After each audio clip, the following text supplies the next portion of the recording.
नमस्कार, आप सुन रहे हैं किसान रेडियो 90.4 एफएम पर अपने दोस्त आरजे अनिल को। तो स्वास्थ्य चर्चा कार्यक्रम के तहत हम आज एक बार फिर डीआरएमएस हॉस्पिटल पर आ पहुंचे हैं।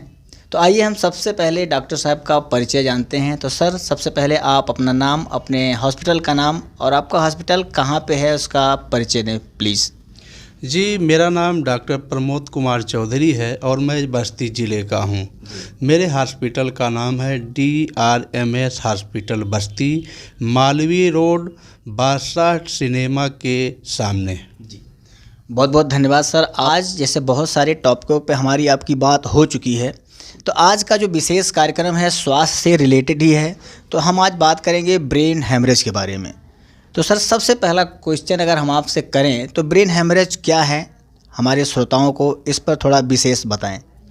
जी, ब्रेन हेमरेज गंभीर बीमारी है दिमाग की, जिसमें ये होता है कि दिमाग की नसें, चाहे आर्टरी हो या वेन हो, वो फट जाती है किन्हीं कारणों से और दिमाग के अंदर खून का थक्का जमा हो जाता है, जिससे दिमाग के अंदर प्रेशर बनना शुरू होता है और दिमाग के टिश्यू या ऊतक को पोषण व ऑक्सीजन प्रचुर मात्रा में नहीं मिल पाता है, जिससे दिमाग की सेल्स डैमेज होने लगती हैं, यानी ख़राब होने लगती हैं।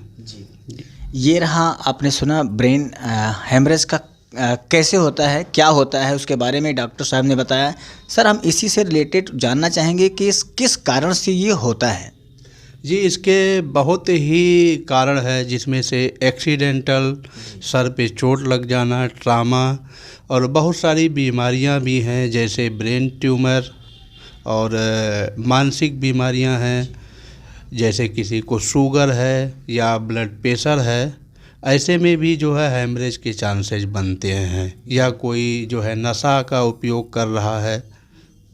जी, बिल्कुल सही कहा आप। अगर आप अत्यधिक नशा में भी अगर डूब जाते हैं तो भी किन्हीं कारणों से ऐसा हो सकता है। हम जानना चाहेंगे कि इसके लक्षण क्या दिखते होंगे मरीजों में इस तरह के जिनको ब्रेन हेमरेज होना होता है, क्या लक्षण प्रकट होते होंगे, इस पर भी आप थोड़ा विस्तार से बताएं। जी, लक्षणों में सबसे महत्वपूर्ण लक्षण है, क्योंकि ये अचानक होता है, सडन होगा और अचानक से आपके सर में, या जिनको ये हेमरेज हुआ है उनके सर में दर्द शुरू होगा, फिर चक्कर आना शुरू हो जाएगा, फिर बोलने में परेशानी महसूस हो सकती है, देखने में भी परेशानी हो सकती है, चलने में भी परेशानी महसूस हो जाती है, आदमी अपना कोऑर्डिनेशन नहीं बना पाता है और अपना ओरिएंटेशन भी खो देता है कि हम कहाँ हैं, कैसे हैं। ये अचानक होता है, इसके लक्षण यही हैं। कभी कभी इसका प्रभाव कान पे भी जो है दिखाई पड़ता है, हमारी जो है दृष्टि पे भी दिखाई देता है, आँखों की नसों में अगर वो प्रेशर है। तो ऐसे बहुत सारे जो है लक्षण हैं इसके।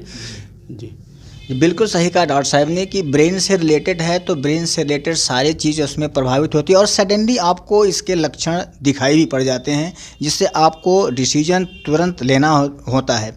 सर, आज हम इसके बात करें, कारण हो गए, लक्षण हो गए, इसकी जांच कौन कौन से हैं ब्रेन हेमरेज के, थोड़ा हमारे श्रोताओं को इस पर भी विस्तार से बताएं।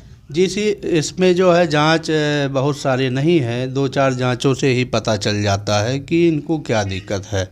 जैसे सीटी स्कैन हुआ, एमआरआई हुआ, एंजियो सीटी हो गया।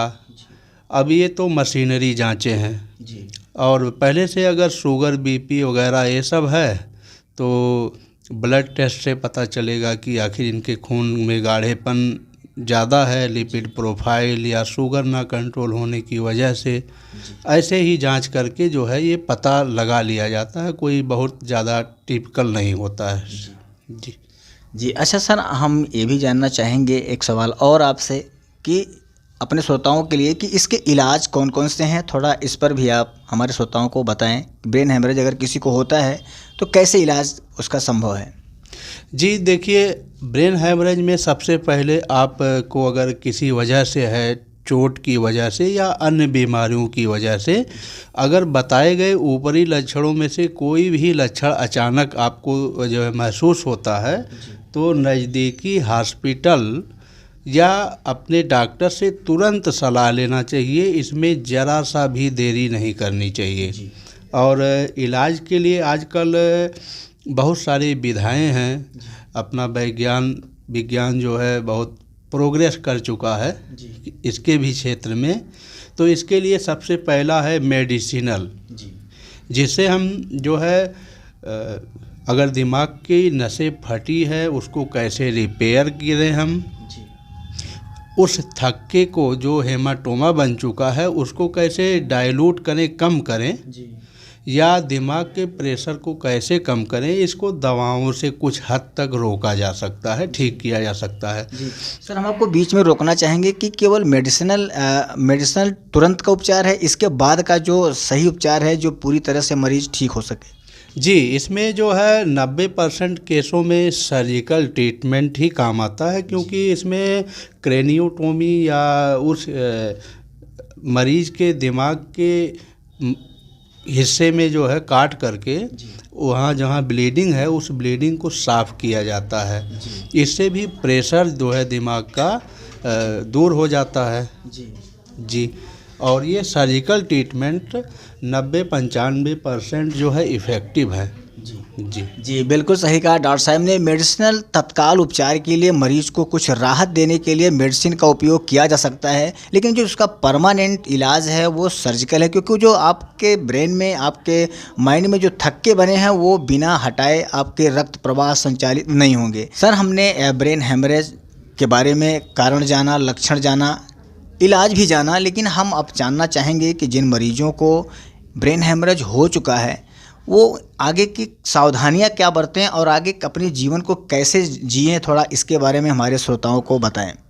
देखिए, जिनको ब्रेन हेमरेज हो चुका है उनमें निम्नलिखित सिम्टम हो सकता है कि पूरे उम्र भर रहें, जैसे अवसाद, चिंता। दूसरा, शरीर पे कंट्रोल का ना होना। तीसरा, उनके पेशाब पे कंट्रोल ना होना, लैट्रिन पे कंट्रोल ना होना, बोलने में अंतर रह जाना। ये सब जीवन भर हो सकता है रहे। तो अगर उन्हें किसी गलत आदतों से हुआ है, जैसे अल्कोहल या नशा, तो उसे तुरंत छोड़ना होगा। बाकी अगर किसी बीमारी से हुआ है, जैसे शुगर, बीपी या किडनी, लीवर, अन्य कारणों से, तो उसका उपचार करते रहना है। जी। तो श्रोताओं, हम आपको आगे और भी जानकारी देना चाहते हैं कि आप रेडियो के साथ जुड़े हैं तो हमारी बात इस सीरीज पर चलती आई है और चलती ही रहेगी DRMS हॉस्पिटल के डॉक्टर प्रमोद कुमार चौधरी जी से। तो आज हमने बात किया ब्रेन हेमरेज के बारे में। हम डॉक्टर साहब अपने श्रोताओं को ये भी बताना चाहते हैं कि अगले जो टॉपिक होगी हमारी आपकी, वो किस बिंदु पर होगी या कौन से रोग पे होगी, श्रोताओं को आप ये भी बताएं। जी, ब्रेन हेमरेज तो आज जिसकी चर्चा की जा चुकी है, इससे मिलता जुलता लगभग स्ट्रोक की बीमारी है, जो कि वो भी ब्रेन से ही संबंधित है। इसकी चर्चा हम अगले चर्चाओं में करेंगे। श्रोताओं, हम आपको बताना चाहेंगे स्ट्रोक के बारे में अगली चर्चा हमारी होगी। स्वास्थ्य से रिलेटेड आपके कुछ सवाल हैं तो आप हम तक पहुंचा भी सकते हैं। हमारे नंबर 9161395395 पर हम जरूर समाधान निकाल के आपको उसका उत्तर देंगे। धन्यवाद। जी, धन्यवाद।